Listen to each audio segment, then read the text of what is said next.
শিক্ষার্থী বন্ধুগণ, আজ আমরা বাংলা ভাষা ১ সাহিত্য বইয়ের ইউনিট ২ পাঠ ৩ নিয়ে আলোচনা করব। ইউনিট ২ এর পাঠ ৩ এ আছে কাজী নজরুল ইসলাম রচিত বাতায়ন পাশে গুবাক তরুর সারি। বন্ধুগণ, আসুন প্রথমে আমরা জেনে নেই কাজী নজরুল ইসলামের কিছুটা পরিচিতি। কাজী নজরুল ইসলাম ১৮৯৯ খ্রিস্টাব্দের ২৪শে মে পশ্চিমবঙ্গের বর্ধমান জেলার আসানসোল মহকুমার চুরুলিয়া গ্রামে জন্মগ্রহণ করেন। ১৯০৯ খ্রিস্টাব্দে গ্রামের মক্তব থেকে তিনি নিম্ন প্রাথমিক পরীক্ষায় পাশ করেন। কিশোর বয়সে লেটো নাচ, গান ও যাত্রার দলে যোগদান ও লোকসংস্কৃতির সঙ্গে তাঁর পরিচয় ঘটে। ১৯১৪ খ্রিস্টাব্দে ময়মনসিংহের ত্রিশাল থানার দরিরামপুর বিদ্যালয়ে ভর্তি হন। ম্যাট্রিক পরীক্ষায় অংশ না নিয়ে ১৯১৭ খ্রিস্টাব্দে ব্রিটিশ ভারতের সৈন্য বাহিনীর বাঙালি পল্টনে সৈনিক হিসেবে যোগদান করেন এবং পরবর্তীকালে হাবিলদার পদে উন্নীত হন। প্রথম বিশ্বযুদ্ধের পর তিনি কলকাতায় ফিরে এসে সাহিত্য রচনা, সাংবাদিকতা ও সঙ্গীত চর্চায় মনোনিবেশ করেন। বাংলা কবিতার ধারায় কাজী নজরুল ইসলাম অনন্য কবি ব্যক্তিত্ব। রবীন্দ্র প্রভাব অতিক্রম করে তিনি একটি স্বকীয় কাব্যধারা সৃষ্টি করতে পেরেছিলেন। কাব্যগ্রন্থ, উপন্যাস, প্রবন্ধ পুস্তক, সঙ্গীত প্রভৃতি শাখায় তার রচনা বাংলা ভাষা ও সাহিত্যকে সমৃদ্ধ করেছে। কাজী নজরুল ইসলাম বাংলাদেশের জাতীয় কবি। ১৯৭৬ খ্রিস্টাব্দের ২৯শে আগস্ট এই মহান কবি মৃত্যুবরণ করেন। বন্ধুগণ, এবার আমরা বাতায়ন পাশে গুবাক তরুর সারি কবিতাটির রচনাকাল এবং এই রচনার যে উৎস তা নিয়ে একটু আলোচনা করব। বাতায়ন পাশে গুবাক তরুর সারি কবিতাটি ১৯২৯ খ্রিস্টাব্দের ১৪ জানুয়ারি চট্টগ্রামে অবস্থানকালে রচিত হয়। কবি যে ঘরে থাকতেন সে ঘরের জানালার পাশে ছিল ৯টি সুপারি গাছ। গাছগুলোর সঙ্গে কবির নীরব বন্ধুত্ব গড়ে ওঠে। জ্যোৎস্নারাতে পুকুরের জলে সুপারি গাছের পাতার কম্পন দৃশ্য ছিল কবির ভালো লাগার উৎস। এই গাছগুলো ছেড়ে আসার বেদনাই কবিতাটির অবলম্বন ভাব। প্রকৃতি প্রেম ও হৃদয়াবেগের প্রকাশই এর মুখ্য আশ্রয়। শিক্ষার্থী বন্ধুগণ, আমরা এখন কবিতাটির মূল পাঠ ও তার ভাববস্তু নিয়ে আলোচনা করব। বিদায় হেমর বাতায়ন পাশে নিশীথ জাগার সাথী, ওগো বন্ধুরা পাণ্ডুর হয়ে এলো বিদায়ের রাতি।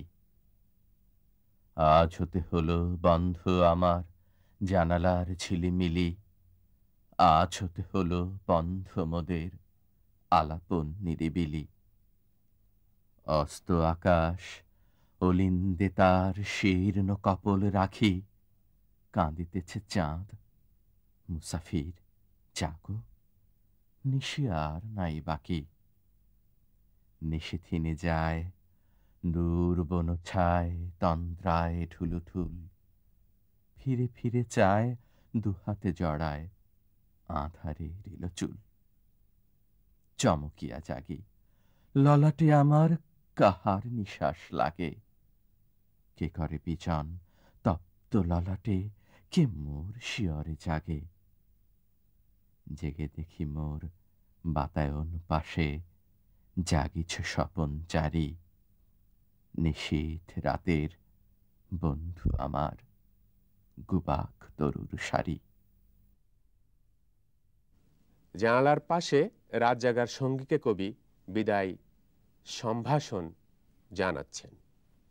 বিদায় বেলা জ্যোৎস্না রাতের ঝিলিমিলি দৃশ্য ও বৃক্ষরাজির সঙ্গে নিরিবিলি আলাপন বন্ধ হয়ে এলো। আসন্ন বিদায়ের রাত বেদনা ও বিরহে ভরা। নিশীত রাতের বিদায়ে যেমন তন্দ্রাচ্ছন্নতা, আকুলতা, তেমনি অস্তগামী চাঁদের কান্না মুসাফিরকে জাগ্রত হওয়ার আহ্বান জানাচ্ছে। এই মুসাফির হলেন কবি নিজে। চট্টগ্রাম অবস্থানকালে এই কবিতাটি রচিত বলে সে সময়ের কোনো গোপন চারিণী নারীর প্রতিচ্ছায়া এখানে আভাসিত। শুধু গোবাক্তরুর স্পর্শ নয়, কবিকে সেবা করেছিল কোনো মানবীয় হস্তস্পর্শও। তোমাদের আর আমার আখির পল্লব কম্পনে সারা রাত মোরা কয়েছি যে কথা, বন্ধু পড়েছে মনে। জাগিয়া একাকী জ্বালা করে আঁখি আসিত যখন জল, তোমাদের পাতা মনে হতো যেন সুশীতল করতল আমার প্রিয়ার। তোমার শাখার পল্লব মর্মর মনে হতো যেন তারই কণ্ঠের আবেদন সকাতর। তোমার পাতায় দেখেছি তাহারি আখির কাজল রেখা, তোমার দেহেরই মতন দীঘল তাহার দেহের রেখা। তব ছিরছির মিরমির যেন তারি কুণ্ঠিত বাণী, তোমার শাখায় ঝুলানো তারি শাড়ির আঁচলখানি। কবি স্মৃতিচারণ করতে গিয়ে গুবাক্তরুর সঙ্গে তার মধুর মুহূর্তগুলোর কথা বলেছেন। গুবাক্তরু ভাষাহীন, সেজন্য কবির সাথে গুবাক্তরুর কথা হতো চোখের ভাষায়। নিঃসঙ্গ রাত জাগার উত্তপ্ত চোখকে ওই তরুর পাতা শীতল স্পর্শ দিয়ে স্নিগ্ধ করে দিত। তার পাতায় ধ্বনিত হতো কবিপ্রিয়ার কণ্ঠবাণী। তার পত্রগুচ্ছে দেখা যেত প্রিয়ার চোখের কাজল রেখা। গুবাক বৃক্ষদেহের মতোই দীঘল ছিল ওই নারীর দেহ। নরম নত গুবাক তরুর মধ্যে রয়েছে প্রেমিকার মায়াবী কথা, তার শাড়ির আঁচল ও আঙুলের স্পর্শ। তোমার পাখার হাওয়া তারি অঙ্গুলি পরশের মতো নিবিড় আদর ছাওয়া। ভাবিতে ভাবিতে ঢুলিয়া পড়েছি ঘুমের শ্রান্ত কোলে, ঘুমায় স্বপন দেখেছি তোমারই সুনীল ঝালর দোলে। তেমনি আমার সিথানের পাশে দেখেছি স্বপনে তুমি গোপনে আসিয়া গিয়াছ আমার তপ্ত ললাট চুমি। হয়তো স্বপনে বাড়ায়েছি হাত লইতে পরশ খানি, বাতায়নে ঠেকি ফিরিয়া এসেছে লইয়াছে লাজে টানি। বন্ধু এখন রুদ্ধ করিতে হইবে সে বাতায়ন, ডাকে পথ হাঁকে যাত্রীরা, কর বিদায়ের আয়োজন। শ্রীরান্ত কবি যখন ঘুমাতেন তখনও গুবাকের পাতা তার শিয়রে দুলত। স্বপ্নের মধ্যে পেতেন তার চুম্বন স্পর্শ, কিন্তু জানালা দিয়ে হাত বাড়িয়ে স্পর্শ করতে গিয়ে কবি ব্যর্থ হয়েছেন। এখন সেই জানালা বন্ধ করার সময় এসেছে। কবির পথে বের হবার সময় উপস্থিত, কেননা তিনি মুসাফির মাত্র। আজি বিদায়ের আগে আমারে জানাতে তোমারে জানিতে কত কি যে সাধ জাগে। মর্মের বাণী শুনি তব শুধু মুখের ভাষায় কেন, জানিতে চায় ও বুকের ভাষায় লোভাতুর মন হেন। জানি মুখে মুখে হবে না মোদের কোনো দিন জানা জানি, বুকে বুকে শুধু বাজাইবে বীণা বেদনার বীণা পানি। হয়তো তোমারে দেখিয়াছি, তুমি যাহা নও তাই করে। ক্ষতি কি তোমার, যদি গো আমার তাতেই হৃদয় ভরে। সুন্দর যদি করে গো তোমারে আমার আখির জল, আর মমতাজে লয়ে কারো প্রেম রচে যদি তাজমল, বলো তাই কার ক্ষতি? তোমারে লইয়া সাজাবো না ঘর, শ্রীজীব অমরাবতী। হয়তো তোমার শাখায় কখনো বসেনি আসিয়া সাক্ষী, তোমার কুঞ্জে পত্রপুঞ্জে কোকিল ওঠেনি ডাকি। এই বিদায়ের আয়োজনে বৃক্ষগুলো তাদের না বলা কথা বলতে চাচ্ছে, যে কথা মুখে বলার কথা নয়, শুধুমাত্র অনুভব করা যায়। কবি গুবাক বৃক্ষকে যে রূপে দেখেছেন তা শুধু কবির দেখা রূপ, অর্থাৎ কবি গুবাক বৃক্ষকে নতুন রূপে রূপ দিয়েছেন। কবির হৃদয় এদেরকে মহিমা ও প্রেমের গভীরতায় মূল্যবান মনে করেছে। তাই দূরে চলে গিয়েও তিনি সেই হৃদয় কল্পনা দিয়েই তাদের তাজমহলের মতো অমরত্ব দেবেন, যেমন দিয়েছেন কবিতার জগতে। এতদিন এই বৃক্ষে কোনো পাখি বাসা বাঁধেনি, এর পত্রকুঞ্জে কোকিল ডাকেনি, অন্য কেউ জানালা দিয়ে রাত জেগে দেখেনি। কবি প্রথম এদের সাথে রাত জাগিয়েছেন এবং পত্রপল্লবে প্রণয়লিপি লিখেছেন। শূন্যের পানে তুলিয়া ধরিয়া পল্লব আবেদন, জেগেছে নিশীথে জাগেনি কো সাথে, খুলি কেহ বাতায়ন। সব আগে আমি আসি, তোমারে চাহিয়া জেগেছি নিশীথ, গিয়াছি গো ভালোবাসি। তোমার পাতায় লিখিলাম আমি প্রথম প্রণয় লেখা, এইটুকু হোক সান্ত্বনা মোর, হোক বা না হোক দেখা। তোমাদের পানে চাহিয়া বন্ধু আর আমি জাগিব না, কোলাহল করি সারাদিন মান, কারো ধ্যান ভাঙিব না। নিশ্চল নিশ্চুপ আপনার মনে পুড়িব একাকে গন্ধ বিথুর ধূপ। এই নীরব প্রণয় হৃদয়ে নিয়ে কবি গন্ধ ধূপের মতো নিজেই নীরবে জ্বলবেন। তবু একটি গোপন প্রত্যাশা জাগে। কবির প্রশ্ন, কখনো তার প্রিয়া কি জানালা খুলে তাকে দেখেছে? এই অদেখা প্রিয়ার অস্তিত্ব গুবাক তরুর সঙ্গে একাত্ম হয়ে গেছে। তার গোপন প্রিয়ার প্রতিচ্ছায়াকে খুঁজে পেতেন গুবাক বৃক্ষের মধ্যে, গুবাক বৃক্ষের পর্শে এবং তার পাতার মর্মর ধ্বনিতে। আজ বিদায়কালে এইসব সাথীকে পরিত্যাগ করে তিনি চলে যাচ্ছেন। তাদের সঙ্গে হয়তো আর দেখা হবে না। অভিমান চিত্তে কবি বিদায় গ্রহণ করে বলেছেন, তার বেদনা ভরা হৃদয় বাণী কাউকে জানাবেন না। বিদ্রোহী কবি চিৎকার করে কিছু দাবিও করবেন না। কামনা বাসনার ধূপ জ্বালিয়ে একাকী নিজেকেই দগ্ধ করবেন, অর্থাৎ হৃদয় বেদনার প্রকাশ ঘটাবেন না, ধূপের মতো নিজেকে নিঃশেষ করবেন।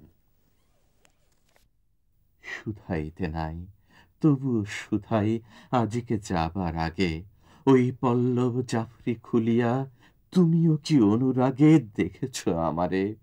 দেখিয়াছি যবে আমি বাতায়ন খুলি, হাওয়ায় নামোর অনুরাগে তব পাতা উঠিয়া আছে দুলি। তোমার পাতার হরিত আঁচলে চাঁদনি ঘুমাবে যাবে, মূর্ছিতা হবে সুখের আদলে সে আলোর উৎসবে। মনে কি পড়িবে এই ক্ষণিকের অতিথির কথা আর? তোমার নিঃশ্বাস শূন্য এ ঘরে করিবে কি হাহাকার? চাঁদের আলোক বিস্বাদ কি গো লাগিবে সেদিন চোখে, খড়খড়ি খুলি চেয়ে রবে দূর অস্ত অলোক লোকে। অথবা এমনি করেই দাঁড়ায় রহিবে আপন ধ্যানে সারাদিন মান ভরি। কবিতার গোপন প্রিয়াকে লক্ষ্য করে স্মৃতিবিদ্ধ না হবার কথা বলেছেন এবং কবিকে ভুলে যাবার প্রসঙ্গ উত্থাপন করেছেন। বৃক্ষগুলি ছিল যেন কবির নিঃসঙ্গ রাতের সখা, মর্ম সহচর। বিদায়কালে কবি সেই অলক্ষ্য প্রেয়সীকে উদ্দেশ্য করে বলেছেন, তার জীবনে যদি কখনো কোনো অবসর সময়ে কবির কথা মনে পড়ে, তাহলে তা যেন সে মুহূর্তেই ভুলে যায়। তার কারণ, যাকে বাস্তবে পাওয়া গেল না তাকে মনে রেখে কোনো লাভ নেই। বাস্তবে যে প্রত্যক্ষ রূপে পরিচিত হয়নি, তার জন্য হাহাকার করা বৃথা মাত্র। মানুষের প্রাপ্তির জগৎ বাস্তব সত্যের উপর নির্ভর করে। অদেখা ভাবকে প্রত্যক্ষ রূপে স্পর্শের জগতে পেতে হয়। তা ঘটেনি বলেই কবি ব্যর্থ সাধনা থেকে বিরত থাকার কথা বলেছেন। মলিন মাটির বন্ধনে বাঁধা হায় অসহায় তরু, পদতলে ধুলি ঊর্ধ্বে তোমার শূন্য গগন মরু। দিবসে পুড়িছ রৌদ্রের দাহে, নিশীথে ভিজেছ হিমে, কাঁদিবারও নাই শক্তি মৃত্যু আফিমে পড়িছ ঝিমে। তোমার দুঃখ তোমারেই যদি বন্ধু ব্যথা না হানে, কি হবে রিক্ত চিত্ত ভরিয়া আমার ব্যথার দানে। ভুল করে কভু আসিলে স্মরণে অমনি তা যেও ভুলি, যদি ভুল করে কখনো এমর বাতায়ন যায় খুলি। বন্ধ করিয়া দিও পুনতায় তোমারে জাফরি ফাঁকে, খুঁজো না তাহারে গগন আঁধারে, মাটিতে পেলে না যাকে। মাটিতে জন্ম নেয়া গুবাক বৃক্ষ রোদ, বৃষ্টি, ঝড়, খরার মধ্যে একাকী দাঁড়িয়ে থাকে। এজন্য তার যদি কোনো দুঃখ না থাকে, তবে সেক্ষেত্রে কবি নিজেকে যুক্ত করতে চান না।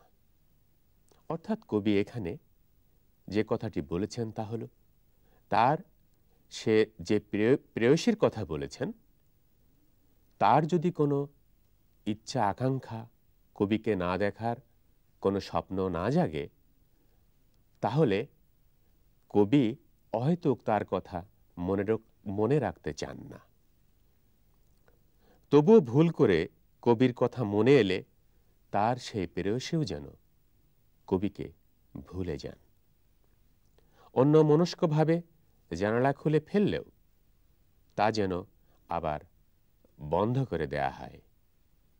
এখানে জানালাটি মানুষের হৃদয়ের কথা বলা হয়েছে, অন্তরের কথা বলা হয়েছে, যে মনে যদি কোনো কথা জাগে, কোনো পুরাতন স্মৃতির কথা জাগে, যে স্মৃতিকে বাস্তবভাবে পাওয়া গেল না, তা যেন সঙ্গে সঙ্গে বন্ধ করে দেয়া হয়।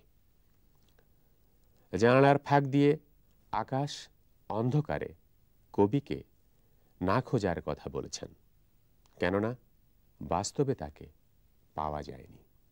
বন্ধুগণ, আমরা এতক্ষণ বাতায়ন পাশে গুবাক তরুর সারি কবিতাটি শুনলাম এবং সে সাথে তার অবলম্বন ভাব এবং বিস্তৃতভাবে কবিতায় কি বলা হয়েছে সেগুলো জানলাম। এরপরও এই পাঠটি যদি আপনাদের বুঝতে অসুবিধা হয় তাহলে টিউটোরিয়াল ক্লাসে উপস্থিত হয়ে টিউটরের কাছে গিয়ে আপনার না বোঝা বিষয়গুলো বুঝে নেবেন। তাছাড়া আমাদের কাছে চিঠি লিখতে পারেন। Dean, school of social science, humanities and language, Bangladesh উন্মুক্ত বিশ্ববিদ্যালয়, গাজীপুর ১৭০৫। শিক্ষার্থী বন্ধুগণ, আজ তাহলে এ পর্যন্তই। আপনারা সবাই ভালো থাকুন। ধন্যবাদ।